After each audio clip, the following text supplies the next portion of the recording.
Hi, this is Elizabeth. I wanted to present about my ideas for improving the fifth grade academic success at the Twin Cities German Immersion School. This is my first year at TCGIS. After 20 years in the classroom, I took a position as the middle school dean.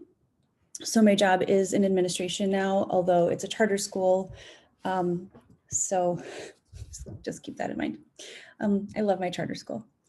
I looked at some data. What was really clear to us during distance learning and during this kind of strange year that the fifth graders were struggling the most out of the middle school. So I put together some data and decided that I was going to focus on how to ensure some fifth grade academic success. It was also clear during a couple of discussions with some of the other school leaders that this is a space where we lose kids. Most normal elementary programs and districts are K-5, and then middle school 6-8, and then high school 9-12. And our school is K-8, and we officially start middle school in fifth grade. So it follows a bit of a German model in that fifth grade, fourth grade, fifth grade, sometimes even sixth grade is considered the start of middle school. And so it's a little earlier, I think, than American schools. And in that fifth grade model, the fifth graders are now changing classes in your typical high school, typical middle school model. So they go from fourth grade where they have one classroom teacher and then an English teacher, because we're immersion school, we don't teach the English from the same teacher that teaches German, to 6 different teachers and 6 different classes. And what I noticed was then 6 different grading scales, 6 different late work policies, 6 different sets of classroom expectations. And I saw that that could be potentially a problem. It feels like we're going very streamlined and siloed to just kind of all over the place. This year we did some streamlining due to necessity. We went from teachers being able to choose their own learning management system to requiring teachers to use Google Classroom so that kids and families were only managing one system. We saw a lot of success in just that little move. We had some teachers who were on Schoology before. We had some teachers who were using Google Classroom. We had some teachers who weren't using anything. And the idea of Google Classroom having a to-do list really changed some things for our students. So just that one little change brought about a little bit more academic success, and it feels like there's room for growth on that. So I dove into the data, and I specifically started with the D's and F's from semester 1. By the time I started dealing with this, we had that data already. And there were 44 D's and F's given in semester 1 of this school year. And there were 11 kids getting at least one F. So 5 of them had made up 17% of the Fs. So I took a look at what kind of kiddos these were that were getting the Fs. 6 of them are receiving ADSYS help in math. 6 of them are receiving ADSYS help in English language. 26 kids, 6 of them were getting SEL support for ADSYS, and then 8 of them were in SPED. Of them, of the total number of 44 Fs, 12 of those Fs were to BIPOC students, and 3 of them were ELL students. We do not have a large ELL population, although we do have 2 kiddos in this group that I was focusing on. So from those, from the SPED kids, there were 11 kids that received these largest number of Fs, and they were all non-BIPOC students. So I thought that was interesting that it seemed to be that our Fs fell into 2 categories. There were a large number of kiddos who were BIPOC non-SPED that were getting Ds and Fs, and then we had a lot of SPED kids that were getting the Ds and Fs. So that seemed to say something to executive functioning and to maybe needing some assistance and some supports that aren't necessarily in place already. charge my computer.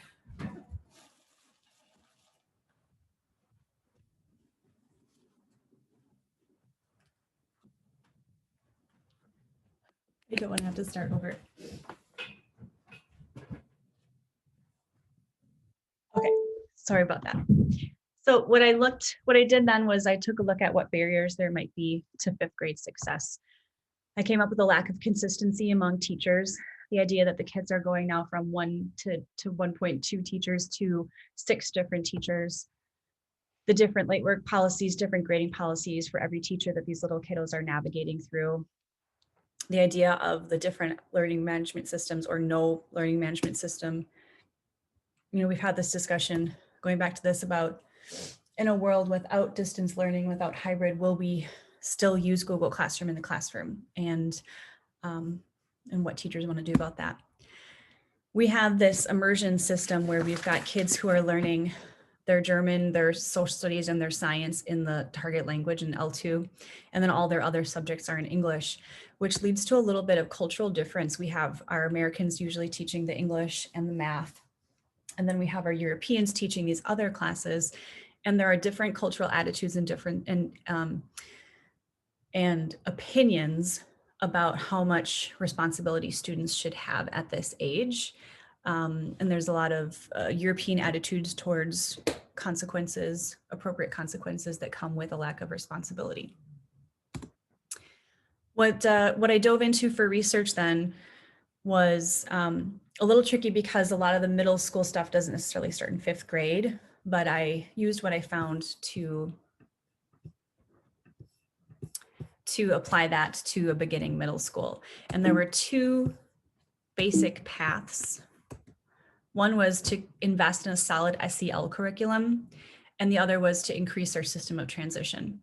We do have an SEL curriculum that we teach in advisory. I will say that it is pretty bare bones at this point, and our curriculum advisory committee has decided to prioritize this for K4, and then we will receive the next priority on that.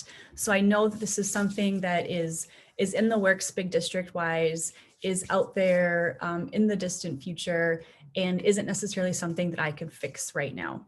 It would involve having to develop curriculum because we're an immersion school. There's this big question about what language we deliver the curriculum in. It seemed like a really good option, but just not one that I wanted to dive into right now. So I took a look at the increasing the systems of transition. There were a couple of courses of action that were recommended for this. One was just all these other systematic things that you can do, shadowing experiences, open houses, which we did already have, student tours, which although our kids are in the same building, they are in different parts of the building. So I really liked that idea. Parent and student meetings. We had 1 parent-student meeting, but I do think that this has room for improvement and room for branching out, and then including in that some question and answer sessions, both with students and then with parents and students.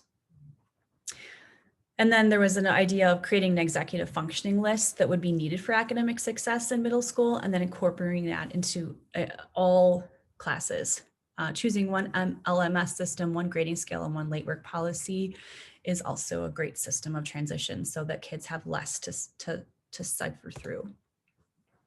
So the PD plan for this system of transition is to basically I have to sell this to the teachers. So I'm going to deliver some of this data and this research, and then at the end of this year, we're going to start right away with an unconference. I'm going to use the data to form plans for bridging 4th and 5th grade. I want the teachers on board. The teachers are going to do a bunch of the work on this, and they're going to actually be in charge of implementing it. So I need their buy-in.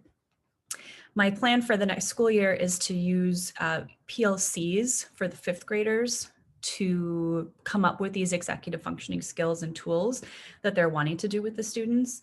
And then you could even split into some groups, pilot some, play with some, see which ones the kids are having success with. And then by November, doing some sharing out with those, and then deciding which ones we want to go with grade wide. Come back to an unconference model. Oh, goodness. Coming back to an unconference model. This is so an example of what happens to me sometimes in meetings too. Using the unconference model again for that transition, we would come up with the plans for the following school year about what do we want to do around shadowing, buddying, open house to kids ready for the next school year. There's a lot of great ideas here that we just can't do right now with COVID. And we have a PD day in March that I'd like to do some PLC mini sessions, having teachers teach the ideas that they came up with. At this point, we can start to do some evaluating and some questionnaring. Have you been using, how has the PLC model been working? Are you feeling, heard, success of implementation? And then the latter half of the year would be, again, with an unconference. Nope, that's not the right one. Oh my goodness. Okay, sorry. Then taking that to summer writing, optional summer writing would be evaluating some of the data, taking a look at the fails and seeing if some of our interventions worked. Then coming back that first week of PD in the following school year, we would like to present to the whole MS team what's going on, see what we want to take into 6th grade, things like that. We have to eventually start to bring the 4th grade teachers in. We're going to talk about what we're going to adopt.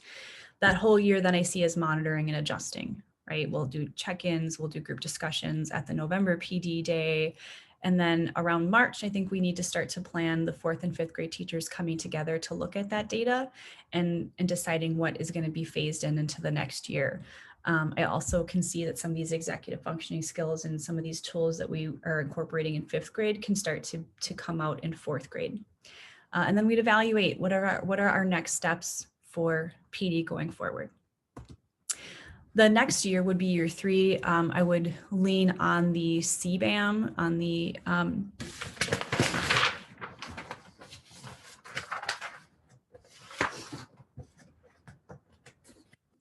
notes, on the concerns-based adoption model. And I saw landing in the stages of concern for this section, and just doing a check-in to enable leaders to identify staff members' attitudes and beliefs toward the new program, knowing that without teacher buy-in, none of these things are really going to work. So I really appreciated the CBAM triangle here. I see the next level, levels of use, diving into the fidelity of the program on an individual level, and maybe using the ideas of teamwork and many hands make light work, that kind of thing. We've had that attitude this year, just carrying that into how this program will work. The next step of this, financially, it doesn't cost us really anything to do. It's just time. We have a lot of other initiatives that we're doing right now with our diversity and belonging groups and funneling a lot of money into that. So I like the idea of doing kind of homegrown PD and letting the teachers own a lot of this. I know that the teachers see the problems. I'm just not sure that anybody's had time to dive into what might be the solutions. So I don't expect buy-in to be too tricky. And I know that everybody is wanting academic success. I do see that the special ed at our school has been tricky over the last couple of years. We outsource through an organization, and then we have our teachers, our special ed teachers on staff. And sometimes I think it's tricky to find sort of that happy medium of where gen ed teachers and sped teachers work together. So I do see this as a coming together, noticing that our sped students are the ones that are struggling with that transition speaks volumes to me about what we need to do as a staff, keeping in mind that all sped students are gen ed students first, and that it's our job to not just have the ones that are prone to academic success be successful, but to offer up success to all students. That's my program. Thanks for watching.